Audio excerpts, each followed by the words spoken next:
வணக்கம். நாம் இன்னைக்கு ஒரு ரொம்பவே சுவாரஸ்யமான விஷயத்தை பத்தி பேச போறோம். டெக்னாலஜினா என்ன? வெறும் கோட் பண்றது தானே. ஆனா ஒருவேளை அந்த கோடே ஒரு சட்டமா மாறினா என்ன ஆகும்? அதாவது நீங்க எழுதுற ஒவ்வொரு வரியும் ஒரு நாட்டோட விதியே தீர்மானிச்சா? அப்படி ஒரு உலகத்துல சட்டத்துக்கும் ஆர்டிஃபிஷியல் இன்டெலிஜென்ஸுக்கும் சண்டை வரும்போது யாரு பொறுப்பேத்துப்பாங்க? வாங்க பார்க்கலாம். சரி, ஒரு நிமிஷம் யோசிச்சு பாருங்க. நீங்க ஒரு லோனுக்கு அப்ளை பண்றீங்க.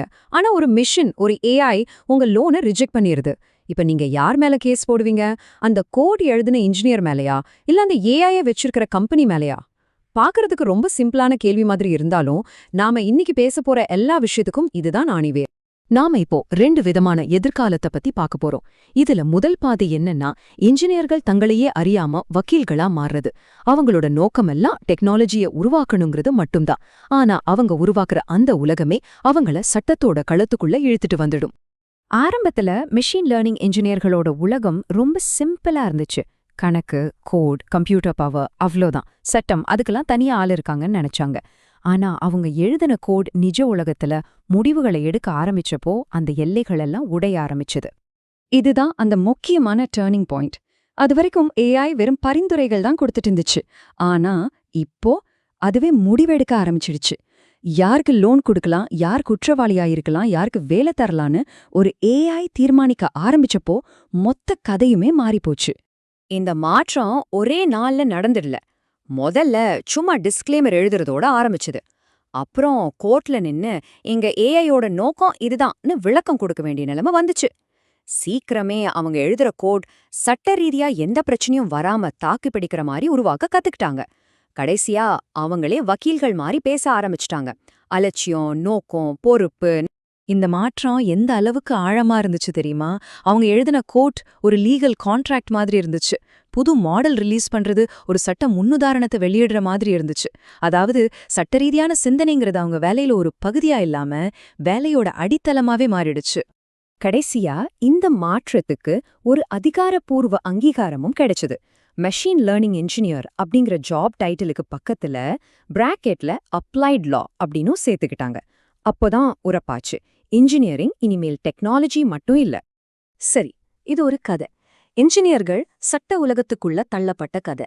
ஆனா இதே விஷயம் அப்படியே தலைகீழா நடந்தா என்ன ஆகும்?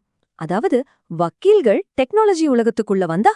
அதுதான் நம்மளோட இரண்டாவது பாதை. இதுவரைக்கும் ஒரு கம்பெனியோட பொறுப்பை பத்தி பேசிட்டு இருந்தோம். இப்போ அதெல்லாம் விட்டுட்டு ஒரு நாட்டோட நீதித்துறையே சரிஞ்சு விழும்போது என்ன நடக்கும்னு யோசிப்போம். இது நம்மள அடுத்த கட்டத்துக்கு கூட்டிட்டு போகுது. இந்த பாதியோட ஹீரோக்கள் வக்கீல்கள்.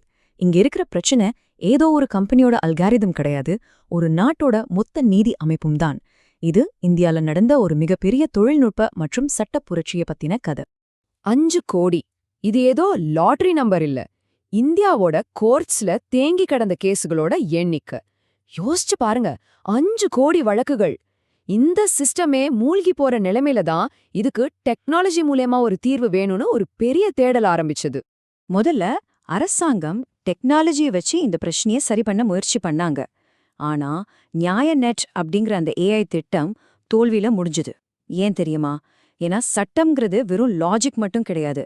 அதுக்குள்ள நோக்கம், வியாக்கியானம்னு எத்தனையோ விஷயங்கள் இருக்கு. அப்போதான் ஒரு டெல்லி வக்கீல் ஒரு உண்மையை உடைச்சு சொன்னார். உங்க மாடலுக்கு நோக்கம்னா என்னன்னே தெரியல. இந்திய சட்டம் முழுக்க முழுக்க நோக்கத்தை அடிப்படையா வச்சுதான் இயங்குது. இந்த ஒரு வரி அந்த திட்டத்தோட போக்கையே மாத்தி போட்டுச்சு. டெக்னாலஜியால மட்டும் இதை சரி பண்ண முடியாதுன்னு எல்லாருக்கும் புரிஞ்சுது. இதுக்கப்புறம்தான் வக்கீல்களே கோட் பண்ண கத்துக்கிட்டு களத்துல இறங்கினாங்க. அவங்க அந்த ஏஐயோட இலக்கையே மாத்தி அமைச்சாங்க. ஒரு மாடல் எவ்ளோ சரியா இருக்குங்கிறத விட அது எவ்ளோ நியாயமா இருக்குங்கிறது தான் முக்கியம்னு ஒரு புது வரையறையா கொண்டு வந்தாங்க. இதுதான் நிஜமான ரோல் ரிவர்சல். சட்ட நிபுணர்கள் புது டெக்னாலஜி பில்டர்ஸா மாறினாங்க. அவங்க டேட்டா செட்டை ஒரு கேஸ் ஃபைல் மாதிரியும் அதுல இருக்கிற அம்சங்களை சட்ட வாதங்கள் மாதிரியும் பார்க்க ஆரம்பிச்சாங்க. சொல்லப்போனா அவங்க டெக்னாலஜிய சட்டத்தோட மொழியில பேச வச்சாங்க. ஆக நம்மகிட்ட இப்போ 2 புது விதமான நிபுணர்கள் இருக்காங்க. ஒரு பக்கம் தற்செயலா வக்கீலா மாறின இன்ஜினியர், இன்னொரு பக்கம் சட்ட பொறியாளரா மாறின வக்கீல். சரி, இவங்க 2 பேருக்கும் என்னதான் வித்தியாசம்? இவங்க 2 பேருக்கு இருக்கிற பெரிய வித்தியாசம் அவங்க கேக்குற கேள்வியில தான் இருக்கு. இன்ஜினியர் என்ன கேக்குறார்? சரி, நாம செஞ்ச இந்த ஏஐய கோர்ட்ல தப்பு சொல்லாம காப்பாத்த முடியுமான்னு கேக்குறார்.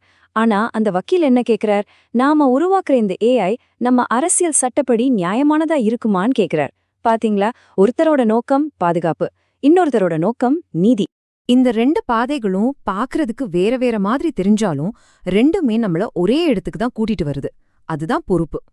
ஏன்னா, நீங்க மனுஷங்களோட வாழ்க்கைய தீர்மானிக்கிற அளவுக்கு சக்தி வாய்ந்த சிஸ்டம்ஸ உருவாக்கும் போது, நீங்க எழுதுறது வெறும் கோட் மட்டும் கிடையாது. நீங்க ஒரு கொள்கையை எழுதுறீங்க, ஒரு முன்னுதாரணத்தை உருவாக்குறீங்க, அதிகாரத்தையே எழுதுறீங்க. நீங்க டைப் பண்ற ஒவ்வொரு வரியும் ஒரு சட்டமா மாறுது. இது ஒரு மிகப்பெரிய பொறுப்பு, இல்லையா? அப்போ கேள்வி இதுதான். நம்ம எதிர்காலத்தோட சட்டங்களை எழுத நாம யார நம்ப போறோம்?